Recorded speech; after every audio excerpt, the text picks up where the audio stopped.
Aubrey. How's it going? I'm great, Jessica. How are you?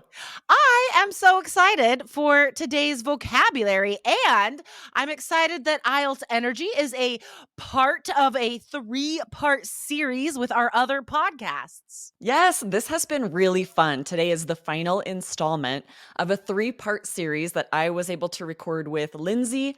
Part one on All Ears English, part two on Business English, and part three is right here on IELTS Energy. So we're going to share, in case you missed those episodes, you should definitely go get part one and two because they also have excellent vocabulary, all related to hold, the verb hold, in Cool. lots of different ways and all very useful for IELTS. All of this vocabulary and the phrasal verbs, so useful for IELTS, guys. And not just that, but if you're not following our other podcasts, All Ears English and Business English, you are missing so much.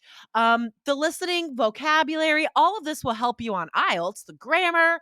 All of it will help you on IELTS, but it's your life after IELTS as well that you can start preparing for with those podcasts. Exactly. And we want to welcome any new listeners who have come to hear part three here because you heard part one on All Ears English, part two on Business English, and you recognize, like, oh, I'm going to hear some great stuff on IELTS Energy. Welcome. We have so much great vocabulary here for you. Even if you're not studying for IELTS, this is an Yeah. amazing podcast just to learn English. So, we are going to teach you guys three amazing idioms with the verb hold today. And we're going to give you example IELTS questions.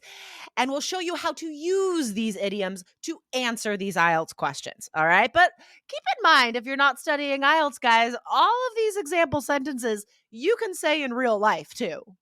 Yes, exactly, right? So, just to help you go back, if you did miss those, March 4th was the episode on All Ears English. It was called English Vocabulary Tips That Hold Up. And we talked about the verb hold versus the phrasal verb hold up and a common mistake we hear. So, don't miss that. And then on March 10th, last week, Business English Achieve Success at Work by Avoiding These Holdups. There are a lot of ways we use the verb hold and phrasal verbs at work. So, whether you work in English or not, this vocabulary we hear and use all the time in English. Awesome. Awesome. Oh, this is so cool. I love this crossover with the other shows. All right, let's get to the first idiom. So, the first idiom today that you need to learn is hold one's feet to the fire. This is a really fun idiom. What does this mean? It's funny that you called it fun because I was just going to say this is kind of crazy idiom because it sort of has to do with like torture. Like if I know. you are That's why I trying think to it's get, fun. you think it's fun because it has to do with torture. That's funny. It's like imagine if you're trying to get information from someone, actually literally putting their feet near a fire would be a good way to force that information out of them, which Mhm. is crazy because that's kind of how we use it in English. Just like if you hold my feet to the fire, I guess I'll share this information with you. But of course, we Mhm. don't mean literally.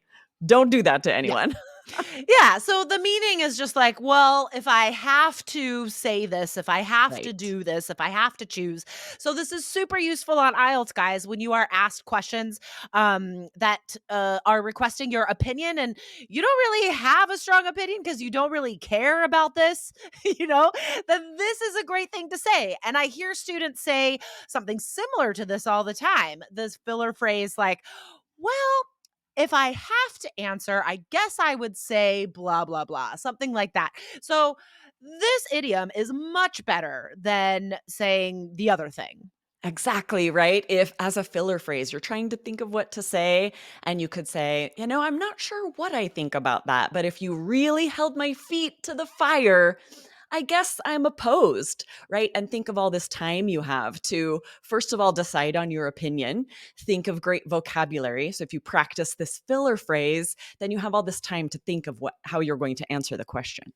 Exactly, exactly. Now let's show our students how to use it on IELTS with an example. Aubrey, can you ask me a part three question, please? Absolutely. In your opinion, should children be required to study art?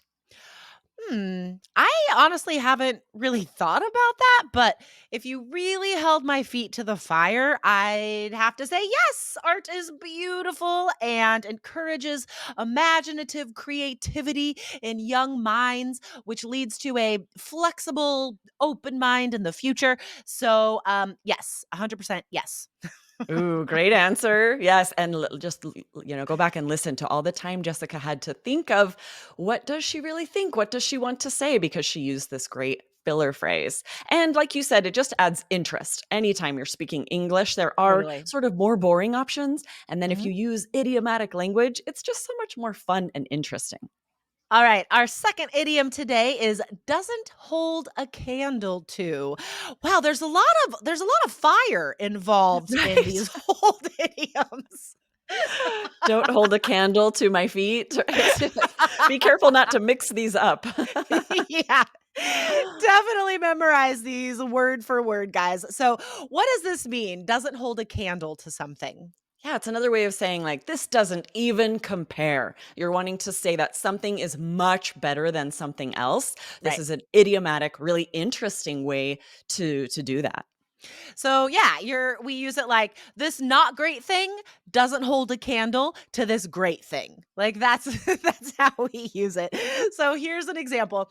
I visited a museum in my hometown and as I'm sure you'd imagine, it doesn't hold a candle to the Louvre or the Met, but it was actually pretty impressive. Oh, this is such a fun way to say that instead of just saying it wasn't as good as the Louvre. That's very boring. That's very So low boring. scoring on IELTS. There's Yeah. so many more interesting ways to say that. Yeah, or is it like the Louvre is better? Like that Yeah, is so boring. right. Oh, All right, let's do a spontaneous example now. Aubrey, can you ask me a part 1 question? sure. Do you enjoy watching sports on TV?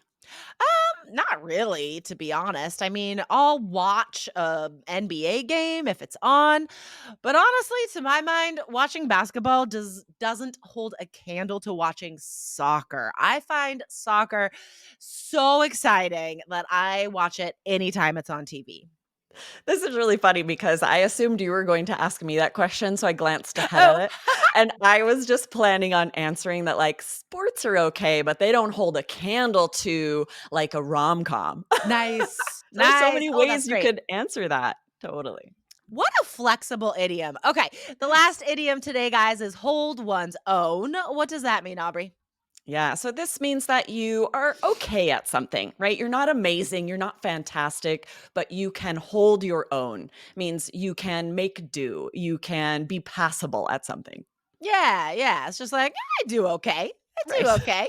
Not And I feel bad, like this not is kind great. of accurate for a lot of us for so many things. There are some things we're very talented at, some Mhm. things we're terrible at, but Yeah. most everything, like, you could hold your own. You could Kind get of, by. just okay. All right. So here's an example sentence. I'm not great at painting, but I hold my own. I think this is a good way to sort of like humble brag too. Like, even if you are good at something, but you don't want to say you're really good at something, then you could use this and be like, I mean, I'm not like a professional level, but I hold my own. I do pretty well. Yes, I love that. Okay. How about you ask me this next one, Okay, Jessica? awesome. Now, don't do a whole part 2, Aubrey. You don't have to talk for 2 minutes. Just Okay, perfect. how would we use this? All right. So if you got a part 2 question that said, describe the smartest person you know.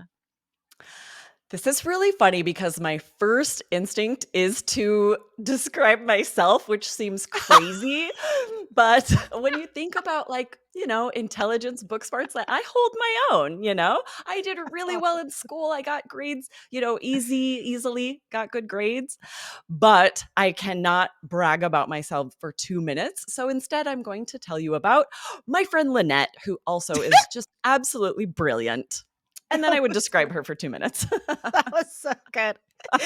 Um, I recently I'll give you another example here, guys. I recently got back in touch with a friend that I knew when I lived in Taiwan, and he is the smartest person I know. Like, he's who I think of immediately. Nice. He was like an MIT and Harvard professor. He runs his own department at a Florida university. He works with Google, and just he's amazing. So anyway, we had this like 2-hour long conversation when we got back in touch. Um, so I would describe him and I would say, he's I in our conversations, I know he's definitely more intelligent than me, but I'm always impressed that I could hold my own when I'm talking to Oh, that's him. really good. I love that if you're describing someone and sharing how intelligent they are to say it that way, right? I can hold my own when we have conversations or Yeah, debates. Yeah, totally. this is funny because I definitely don't think I'm the smartest person I know, but I'm like, how can I say hold my own when I'm talking about someone else? But that's a really great way to do it. So many great examples with these idioms. So, guys, to sum up the idiom phrases that you learned today, we learned hold one's feet to the fire. We use that as a filler phrase to say, like, well, if I have to choose one, if I have to answer. And then what was the next idiom? Doesn't hold a candle to, and remember, you have to use these word for word. We don't say, I do hold a candle to something or so, right? We Yeah. always use it this way. That doesn't hold a candle to something else, which means it's not as good as something else.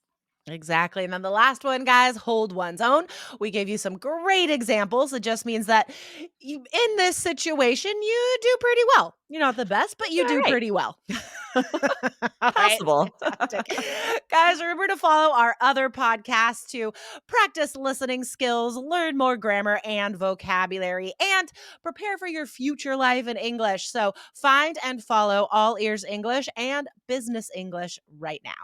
Yes, wherever you find your podcasts, those yellow squares, you can't miss them. That Yep. bright yellow, follow all three podcasts. And we'll see you over there. And I'll see you next time, Jessica. Awesome. Bye.